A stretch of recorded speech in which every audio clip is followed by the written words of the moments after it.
ანუნა მოგესალმებით და მივესალმებით ტელემაყურებელს. ჩვენ ძლიერი საქართველო ლელო კოალიცია მზად ვართ ყველაფრისათვის. შეჩვეულები ვართ უკვე მე-6 წელია რაც დავფუძნდით და არ გასულა კონკრეტული პერიოდი, რომ ჩვენ მუდმივად არ ყოფილიყავით დევნის ობიექტი.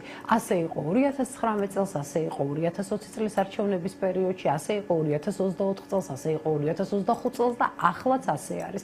ამიტომაც ახლა ამ პოლიტიკური პროცესებით ჩვენ ვერ დაგვაშინებენ, ვიცით რა ბრძოლაში ვართ შესული, ვიცით როგორი გარემოა საქართველოში, ვიცით როგორი უსამართლო სასამართლოა და ვიბრძვით იმისათვის, რომ ამ ქვეყანაში იყოს ნამდვილად სამართლებრივი სახელმწიფო, იყოს დემოკრატიული პროცესების სიჯანსაღე და რაც მთავარია, ჩვენ ძლიერი საქართველო ლელო რეალური ალტერნატივა აი ამ პოლიტიკურ ველზე, რომელიც არის საქართველოში. რა თქმა უნდა, ვიცით ისიც, რომ მძიმე არის ძალიან ვითარება მართლმსაჯულების მიმართულებით, დღის მდგომარეობით განსაკუთრებით ისიც ჩანს, რომ პენიტენციურ სისტემაში კიდევ უფრო მძიმეა მდგომარეობა, მაგრამ ეს არის ჩვენი ბედი ქართულ პოლიტიკაში, ყველაფერი გვაქვს თავიდან გასაკეთებელი, მიღებული გვაქვს ეს გამოწვევა და ამიტომაც ვაგრძელებთ პროცესს, რაც არის მოსახლეობასთან კომუნიკაცია, ჩვენს პარტნიორებთან კომუნიკაცია, ყოველდღიური საქმიანობა, ყოველდღიურად კოალიციის შიგნით გაძლიერება და აუცილებლად ახსნა მოსახლეობისათვის იმ გზების, იმ გამოსავლის შესახებ, რაც ჩვენ გვაქვს, ჩვენი გამოცდილებით, ჩვენი წარსულით და ვიცით ეს ქვეყანა როგორ გამოვიყვანოთ პოლიტიკური და კონსტიტუციური კრიზისიდან. კი ბატონო, გასაგებია. და მოდით გაბნეულად გადავიდეთ იმ საკითხზე, რაზეც დავასრულე ბორის ჩელეს-ყურუასთან ინტერვიუ, ეს ვგულისხმობ მიხეილ ყაბელაშვილის ესე ვთქვათ, ივლინებას, თუ შეიძლება ესე ვუწოდოთ, ირანში ის უნდა დაესწროს 9-ში 9 ივლისს აიათოლა ალი ხამენეის დაკრძალვას. ჩვენ ნახეთ ირანში ჩასული, იგივე მიზეზით, სხვათა შორის ირაკლი კობახიძე, მაგრამ როგორც ჩანს ამჯერად არჩევანი გაკეთდა მიხეილ ყაბელაშვილზე. რა სიტყვით თქვენ ზოგადად ამ ფაქტთან დაკავშირებით, თქვენთვისაც წარმოადგენს თუ არა ეს საკითხი პრობლემას? ჩემთვის და ჩვენი გუნდისათვის მთავარი არის, რომ ჩვენი ქვეყანა ვითარდებოდეს საქართველოს ეროვნული ინტერესების შესაბამისად. ჩვენი ქვეყნის ეროვნული ინტერესი, რაც გაწერილი არის საქართველოს კონსტიტუციაში, რაც გასწერილი არის საქართველოს ეროვნული უსაფრთხოების კონცეფციაში, გახლავთ ევროატლანტიკური მიმართულებით ინტეგრაცია. ჩვენ ვართ კანდიდატის სტატუსის მქონე ქვეყანა, ამიტომ ჩვენი მთავარი პრიორიტეტი არის ევროკავშირში გაწევრიანება. მოლაპარაკებების გახსნა.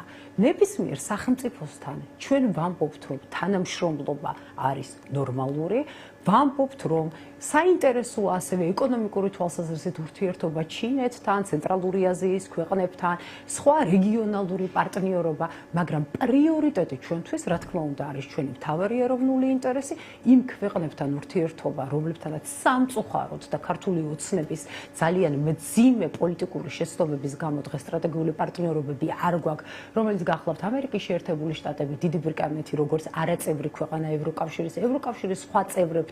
ეს არის მთავარი და როდესაც ამის საპირწონედ დგება ურთიერთობა იმ ქვეყნებთან, რომლებსაც თავად აქვთ ძალიან მძიმე ვითარება დასავლურ დემოკრატიებთან, იმ ქვეყნებთან, რომლებიც არიან ჩვენი პარტნიორები და ჩვენი მოკავშირეები აწლეულების განმავლობაში, ეს ცხადია დამაზიანებელი არის ჩვენი ქვეყნისათვის. ეხლა თქვენ წინა რესპონდენტზე საუბრებოდით ფაშინიანთან დაკავშირებით.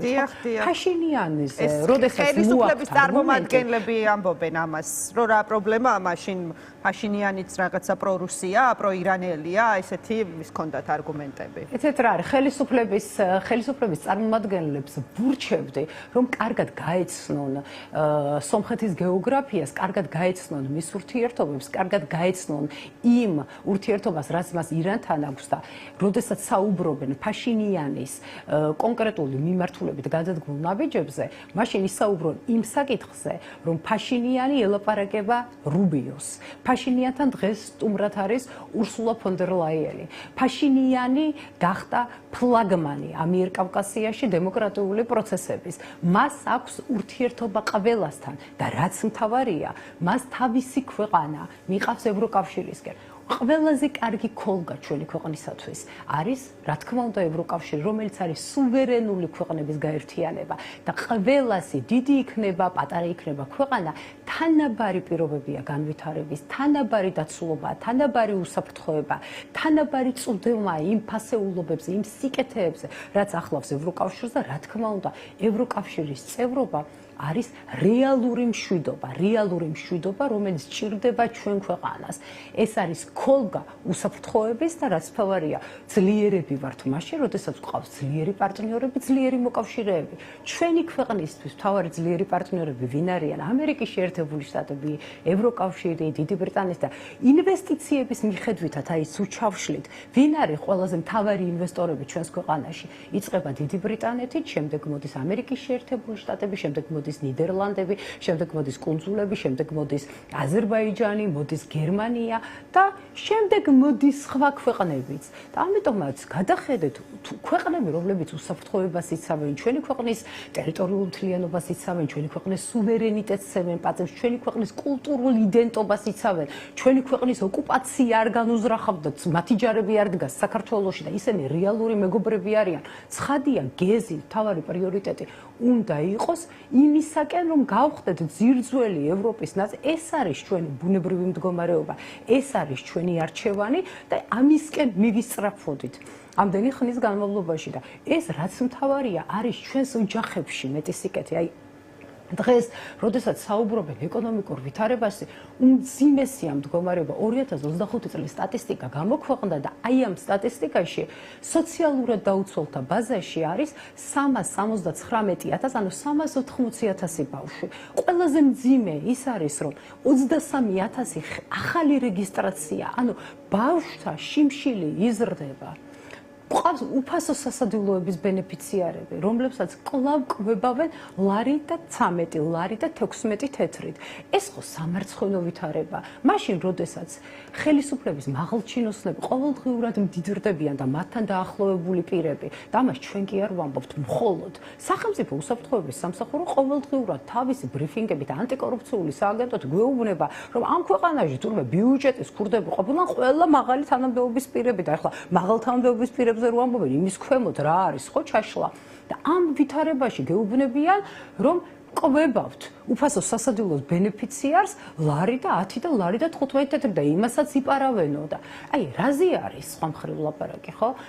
ამ დროს გუშინ გაცხადდა უკვე გაეროს ადამიანის უფლებათა ოფისის დასკვნა უმაღლესი კომისრის ადამიანის უფლებების მიმართულებით, რა ვითარება არის პენიტენციურ სისტემაში, რა ვითარება არის შეკრების და აზრის გამოხატვის თავისუფლების თვალსაზრისით, რა ვითარება ოკუპირებულ რეგიონებში, როგორ არის ჩაბარდნა იმ მიმართულებით, რომ მაგალითად აფხაზეთის ნაწილში საერთოდ არ არის ინციდენტების პრევენციისა და მასზე რეაგირების მექანიზმის ფორმატი, მაშინ როდესაც კი ცხინვალის მიმართულებით არის ხომ, მაგრამ ამ შემთხვევაშიც ანექსიური პროცესები უფრო და უფრო მეტად იზრდება და თუ მარიონეტულ რეჟიმს ადრე ჰქონდა ურთიერთობა რუსეთთან, დღეს უკვე ღრმა ინტეგრაციაზე არის საუბარი და როდესაც საგარეო პოლიტიკის მიმართულებით არის აი ესეთი საფრთხეები ჩავარდნები ქვეყნის შიგნით, მოსახლეობა კიდევ უფრო მეტად ღარიბდება, როდესაც ბავშვთა შიმშილიანობა იზრდება,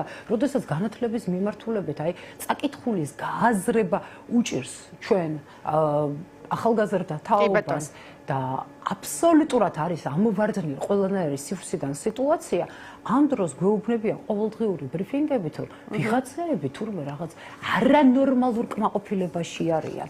ბიუჯეტიდან პენსია იზრდება 20 ლარით, როდესაც ლელოძლიერი საქართველოს ამბობდა, რომ მინიმუმ ღირსეული პენსია უნდა იყოს 1000 ლარი და ვიძლეოდით დაპირებას და ქონდა გეგმა როგორ განვიხორციელებინა ეს, გაზარდეს 20 ლარით და სამარცხვინო მდგომარეობა ამ თვალსაზრისით ნეტავ იყოს ისეთი ვითარება, რომ რეალურად ქართულმა ოცნებამ პოლიტიკური გადაწყვეტილება მიიღოს და გადადგას ნაბიჯებით. ამ გადასადგმელში აუცილებელი არის დამასრულებინეთ თუ შეიძლება გაიწვიონ ის კანონმდებლობა, რომელიც არის ანტიდემოკრატიული და ანტისახელმწიფოებრივი და რა თქმა უნდა გათავისუფლდნენ პოლიტპატიმრები.